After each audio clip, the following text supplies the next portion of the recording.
Berikut adalah agenda untuk hari ini. Memang agak minim agenda pemirsa ya, di mana hanya ada sekitar 3 emiten yang akan melaksanakan agenda seperti PBRX, yaitu RUPS, ASDF, informasi pembayaran kupon, kemudian BPFI, KUM saham bonus. Senin 31 Januari 2022. Pagi hari ini saya akan berbincang pemirsa bersama dengan Mas Raditya Krisna Pradana, Equity Analis PT Kanaka Hita Solvera. Mas Radit, selamat pagi. Halo Mbak Prisa, selamat pagi. Terima kasih untuk waktunya pada pagi hari ini Mas Radit. Kita memasuki bulan Februari, meskipun masih Rabu karena besok adalah libur Imlek gitu ya. Peluangnya akan seperti apa mengingat indeks harga saham gabungan cukup sumringah ditutup pada pekan lalu dan bursa pagi hari ini Asia dibuka cenderung melemah. Baik Mbak Prisa, dari indeks harga saham gabungan sendiri saat ini dari tren utamanya masih berada pada tren sideways-nya sejak bulan Oktober 2021 lalu, yaitu di area rentang 6.480 hingga level all-time high-nya di 6.754.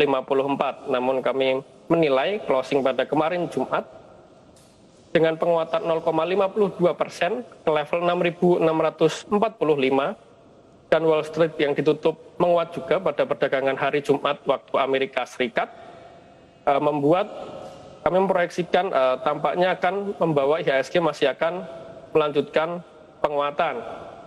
Karena IHSG pada closing kemarin Jumat 28 Januari itu closing di atas support simple moving average 5 dan 20-nya. Sehingga kami masih memproyeksikan IHSG masih bisa mengejar level resistennya yaitu di level all time high 6.754 asal berhasil breakout di resisten minornya di area 6.670 hingga 6.700 Mbak Prisa. Oke, 6.670 adalah level target ataupun resisten kuat untuk indeks harga saham gabungan yang terdekat ya? Iya, betul Mbak. 6.670 itu harus di break hari ini kalau ingin melihat indeks harga saham gabungan mengalami bullish. Kalau misalnya tidak break di 6670, maka skenario-nya akan seperti apa Mas Radit? Akan menguji ke level support terdekatnya di level 6.615 dan support terkuatnya di 6.600 Mbak. Apabila itu berhasil ke breakdown lagi, maka kemungkinan akan mengejar ke level 6.480. Oke. Seperti itu. Menurut Kanaka Hita Solvera, sentimen utama saat ini yang menjadi pendorong dari market lebih ke sentimen apa? Apakah masih soal putar Omikron, kemudian orang WFH lagi, atau seperti apa, Mas Radit? Dari sentimen kami melihat dari dalam dan luar negeri ya Mbak. Dari luar negeri kami menilai adanya politik yang memanas antara Ukraina dan Rusia juga menjadi katalis negatif bagi pasar karena bisa mengganggu suplai komoditas terutama oil dari ketegangan dua negara ini. Kemudian yang kedua adalah rencana kenaikan suku bunga yang ditetapkan oleh The Fed pada tahun ini direncanakan terjadi sebanyak 3 hingga 4 kali yang akan dimulai pada bulan Maret 2022 ini, yang berpotensi juga akan menyebabkan koreksi di pasar global maupun domestik. Karena ketika kenaikan suku bunga terjadi, maka kami menilai investor lebih condong memilih US dollar sebagai alat instrumen investasinya dibandingkan aset berisiko seperti saham.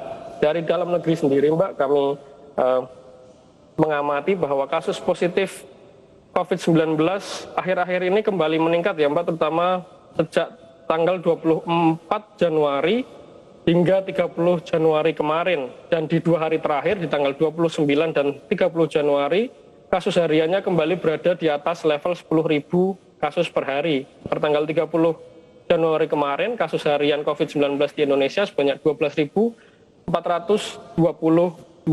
Hal ini kami perhatikan atau menjadi perhatian khusus terutama bagi teman-teman investor juga, karena semakin tingginya kasus COVID akhir-akhir ini juga tentunya akan menjadi potensi adanya WFH seperti yang Mbak Prisa sampaikan tadi, dan kami harapkan hal ini tidak terjadi begitu buruk Mbak.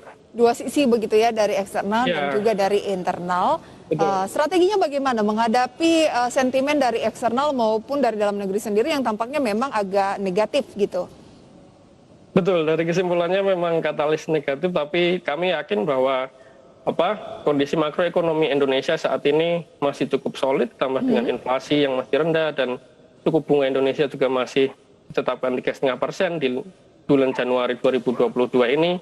Kami masih mengharapkan dari dampak inflasi rendah dan suku bunga rendah ini, perekonomian Indonesia masih bisa berjalan normal dengan catatan asal kasus positif COVID-19 tidak terlalu parah, Mbak. Oke, hal ini juga yang diharapkan oleh sejumlah perbankan seperti BCA ya, di mana labanya di 2021 naik 15,8% dan kredit naik 8,2%. Ini tentunya menargetkan yang lebih solid lagi di tahun 2022 kalau kondisi ekonomi sesuai dengan skenario.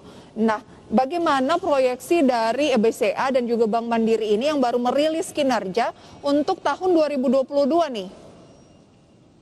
Oke, baik Mbak Prisa. Bank BCA dan Bank Mandiri mencatatkan kinerja yang sangat signifikan ya Mbak di tahun 2021.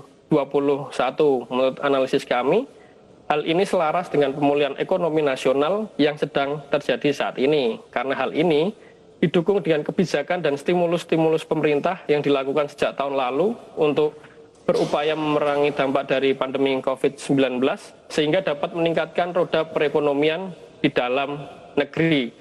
Selain itu menariknya laba yang dicatatkan oleh Bank Mandiri pada tahun 2021 ini merupakan level laba bersih all time high sepanjang sejarah Bank Mandiri, Mbak. Bahkan melebihi laba bersih tahun 2019 yang notabene belum terjadi COVID-19 di Indonesia dan dunia. Kami juga mengamati bahwa Bank BCA dan Bank Mandiri berhasil menekan non-performing loan-nya, yaitu NPL BCA turun ke level 2,2% di akhir 2021, setelah pada periode sebelumnya berada di level 2,4%. Bank Mandiri juga berhasil menekan rasio non-performing loan-nya, di mana di akhir 2021, non-performing loan Bank Mandiri berhasil turun sebesar 48 basis point secara year on year ke level 2,81%. Selain itu, seperti yang sudah kami sampaikan tadi, kenaikan suku bunga menjadi penggerak terutama bagi sektor perbankan di tahun ini, karena ketika The Fed berencana menaikkan suku bunga, Bank Indonesia kami menilai juga akan ikut meningkatkan suku bunga acuan di tahun ini, Mbak. Ketika suku bunga acuan mengalami peningkatan, maka di situ suku bunga simpanan dan kredit juga akan meningkat pula. Dengan peningkatan pada suku bunga simpanan, maka kami menilai bahwa masyarakat akan kembali melirik deposito sebagai instrumen investasinya, dan artinya masyarakat kembali berbondong-bondong memasukkan atau menyimpan dananya di bank untuk dimasukkan ke instrumen deposito. Hal ini tentunya menjadi katalis positif bagi perbankan, khususnya BCA dan Mandiri di tahun ini. Mas Radit, ini memang masih sangat awal ya, kita baru mau memasuki bulan Februari, tapi kalau sejauh ini nih dengan kondisi eksternal dan juga internal yang terjadi, seberapa optimis Anda bahwa target BCA di tahun 2022 minimal semester 1 lah masih akan cukup oke? Seberapa optimis kami masih melihat dari perkembangan sentimen-sentimen yang sudah kami sampaikan tadi, Mbak. Ketika mungkin katalis positif seperti kenaikan suku bunga terjadi, jadi kan menjadi katalis positif bagi perbankan. Namun apabila di sisi lain kasus COVID jelek-jeleknya kembali mengalami peningkatan, hal ini tentunya juga akan kembali melemahkan perekonomian Indonesia, Mbak. Sehingga harus adanya sinkron dari pihak eksternal dan internal seperti yang sudah kami sampaikan agar bisa menunjang performa dari sektor perbankan di tahun ini. Kami melihat COVID menjadi katalis utama yang wajib diperhatikan juga, Mbak. Baik. Kalau melihat dari segi PER antara dua perbankan ini ya, Bank Mandiri ini PER-nya 13,92 kali, sementara untuk BBCA PER-nya itu sejauh ini adalah di sekitar 30,5 kali. Jadi 50%-nya ya untuk Bank Mandiri. Lebih murah gitu. Anda lebih mengedepankan kalau invest misalnya sampai dengan 6 bulan ke depan atau 1 semester lebih ke BCA atau Bank Mandiri? Karena kan untuk yang retail agak sulit nih kalau misalnya dua-duanya ada 2 big caps besar.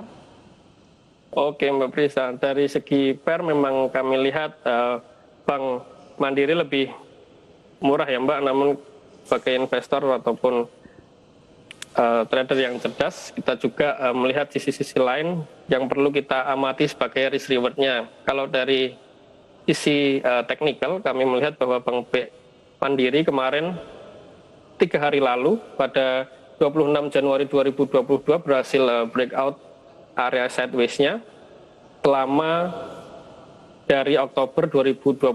Target kenaikan ini berada di level 7.925. Sementara Bank BCA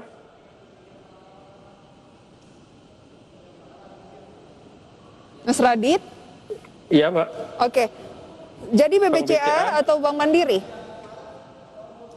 Secara Bank Mandiri, namun secara teknikal kedua bank ini masih memiliki risk reward yang cukup baik untuk investor masuk hingga semester 1 2022 ini Mbak. Berapa target untuk kita ke BCA dulu kalau gitu? Bank BCA targetnya bisa di 8.250. Apabila breakout level tersebut, maka Bank BCA memasuki level all time high barunya Mbak. Untuk Bank Mandiri, target penguatannya kami proyeksikan berada di level 7.925. Baik, target untuk BCA 8250, kita bicara itu dulu, kalau tercapai maka ada peluang untuk naik ke level selanjutnya. Baik, di posisi sekarang, Mas Radit? Untuk Bank BCA bisa masuk di posisi sekarang, Mbak.